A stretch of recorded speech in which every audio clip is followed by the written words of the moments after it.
Bonjour à tous. Alors, on continue notre apprentissage de la langue BT. Cette fois-ci, on va revenir sur les types de verbes. On va essayer de bien comprendre les différences entre les deux types et les tonalités. Je rappelle que c'est le BT de Gagnoa, principalement du canton niébré, et je tiens à m'excuser auprès des puristes pour l'accent qui pourrait être légèrement francisé. Avant de commencer, on va faire une petite parenthèse. On va prendre 3 mots temporels. C'était le sujet de la dernière vidéo. Hier, aujourd'hui, demain. Hier, Kuba.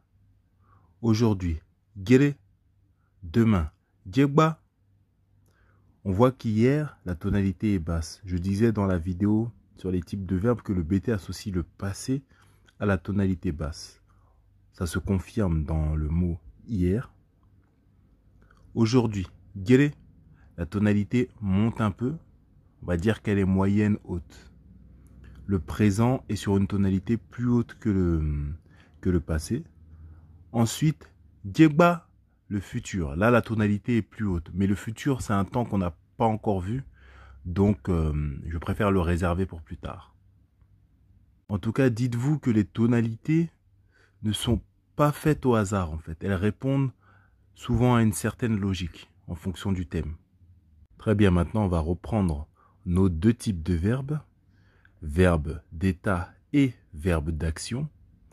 Alors, pour bien comprendre, on est obligé de travailler sur deux temps, c'est-à-dire le présent et ce que j'appelle le présent passif. Le présent passif, il va ressembler au passé composé de la langue française, mais il ne va pas s'utiliser tout à fait pareil. Vous allez comprendre. Un verbe d'action, le verbe boire.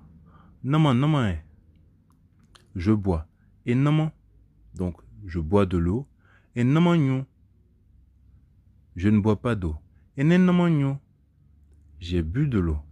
Et naman, je n'ai pas bu d'eau. Et naman.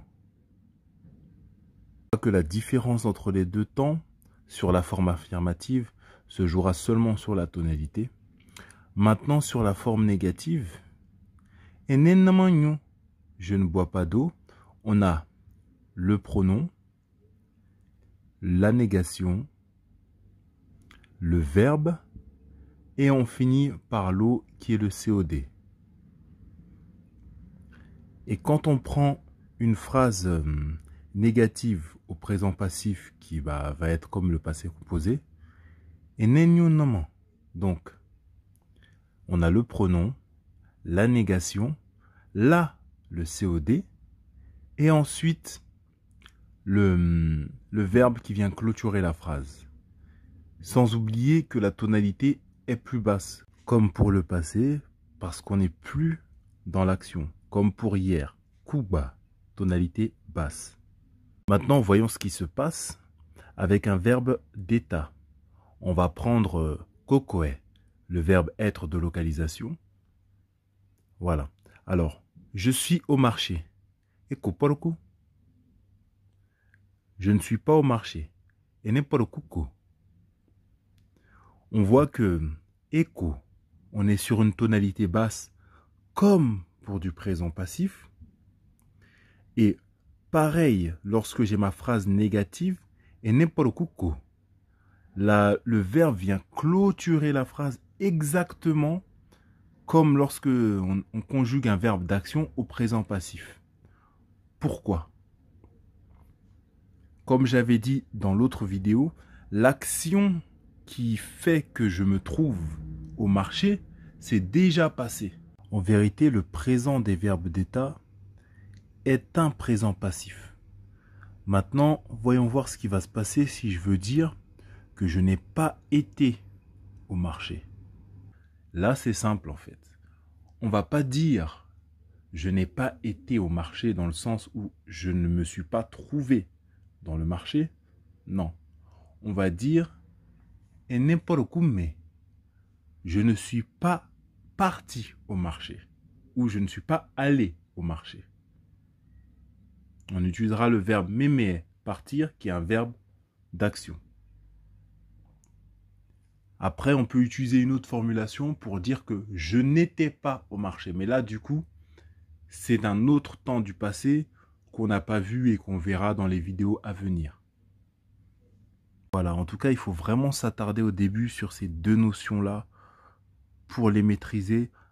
Ensuite, quand on vous donnera un verbe, on vous dira ça, c'est un verbe d'action, bam, vous saurez conjuguer. Ça, c'est un verbe d'état, bam, vous saurez le conjuguer. Alors là, on va faire une petite parenthèse. Je disais tout à l'heure que les tonalités n'étaient pas faites au hasard et répondaient à une certaine logique en fonction du thème. Là, je vais donner un exemple avec les mots temporels, qui était le sujet de la dernière vidéo, en l'occurrence les moments de la journée. Donc le matin, Jekbo. Le midi, Yorokpame. Le soir, Kugbadaku. La nuit, Sabo. En hébreu, en vérité, dans les moments de la journée, la tonalité des mots suit la courbe zénitale du soleil. Le matin, le soleil est bas, la tonalité est basse. Le midi, le soleil est à son zénith, il est très haut. Yorokpame, qui signifie le soleil crie. Il frappe fort, il est dans l'action. La tonalité est le plus haut possible. Le soir, la tonalité descend, le soleil redescend. Et la nuit, le soleil est complètement bas, la tonalité est encore plus basse. Voilà, c'est fini pour aujourd'hui, en espérant que ça vous a plu. Je vous dis à bientôt pour de nouveaux thèmes. Et je tiens à rappeler qu'il y a aussi un frère qui fait des vidéos sur la langue BT. Je vous mets le lien de sa chaîne YouTube et de sa page dans la description.